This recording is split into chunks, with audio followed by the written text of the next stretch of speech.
నమస్తే, నేను మీ వాస లక్ష్మణ. Who is Rajiv Gandhi? రాజీవ్ గాంధీ ఎవరు? ఒక తెలంగాణ బిడ్డగా అడుగుతున్నా.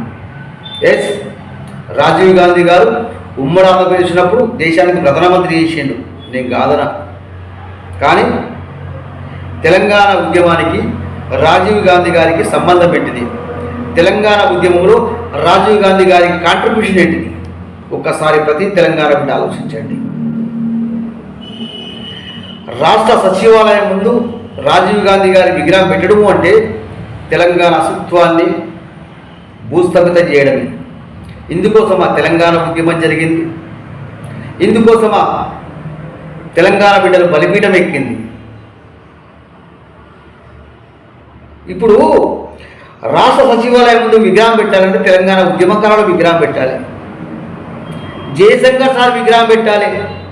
తెలంగాణ సిద్ధాంతకర్త కొండలక్ష్మి బాపూజీ గారి విగ్రహం పెట్టాలి. తెలంగాణ కోసం మొట్టమొదటిసారి పదవిని త్యాగం చేసిన మహోన్నతమైన వ్యక్తి, తెలంగాణ కోసం తన జీవితాన్ని త్యాగం చేసిన మహోన్నత వ్యక్తి కొండలక్ష్మి బాపూజీ గారు. కొండలక్ష్మి బాపూజీ గారి కంటే గొప్ప రాజీవ్ గాంధీ? నాకు అర్థమైతే లేదు. చెప్పండి మిట్లా, చెప్పండి. ఇందుకోసమైన తెలంగాణ ఉద్యమం జరిగింది. ఇందుకోసమైన తెలంగాణ రక్తసిద్ధం అయిపోయింది. ఇప్పుడు తెలంగాణ ప్రజల పరిస్థితి ఎట్లుందంటే, ప్రభుత్వంలో మార్పు రావాలి మార్పు కోసం మన ప్రయత్నం చేసి మార్పును పీఠ మీద కూర్చుని పెడితే ఆ మార్పు రావాలని మనం ఎవరైతే కూర్చుని పెట్టినామో వారు తెలంగాణ అస్తిత్వాన్ని భూస్థాపితం చేస్తున్నాడు.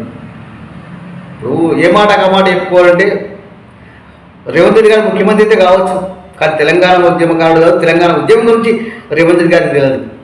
రేవంత్ రెడ్డి గారు మిమ్మల్ని ముఖ్యమంత్రి చేసినందుకు గాంధీ కుటుంబం మీద ప్రేమ ఉంటే రాజీవ్ గాంధీ విగ్రహాన్ని మీ ఇంట్లో గుడి కట్టుకోండి, వచ్చి మేము కూడా కొబ్బరికాయ కొడతాం.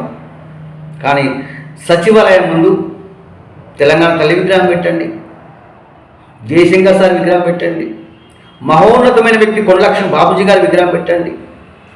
తెలంగాణ ఉద్యమకారుడు శ్రీకాంతాచారి, సిరిపుడి గారు ఎంతమంది లేరు?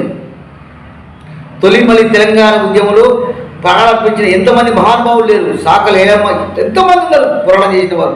వాళ్ళ విగ్రహాలు పెట్టండి. కానీ రాజీవ్ గాంధీ విగ్రహం పెట్టడం అనేది ఇది తెలంగాణను అవమానించినట్టు అవుతుంది. చాలా ముమ్మాటికి అవమానించినట్టే. మీరు కూడా ఆలోచించండి. ఒకటి చెప్తున్న సూటిగా కారకండిగా, రాష్ట్ర సచివాలయం ముందు రాజీవ్ గాంధీ విగ్రహం పెట్టడం అనేది సమంజసం కాదు. రాజీవ్ గాంధీ గారికి తెలంగాణ ఉద్యమానికి తెలంగాణకు సంబంధమే లేదు. ఏ తెలంగాణ సిద్ధం కోసం పోవడం జరిగిందో ఇలా తెలంగాణ మళ్ళీ తన అస్తిత్వాన్ని కోల్పోతుంది. మిత్రులారా, ఏదేమైనా సరే రాజీవ్ గాంధీ విగ్రహం పెట్టడం అనేది ఒక తెలంగాణ బిడ్డగా నేను వ్యతిరేకిస్తున్నా.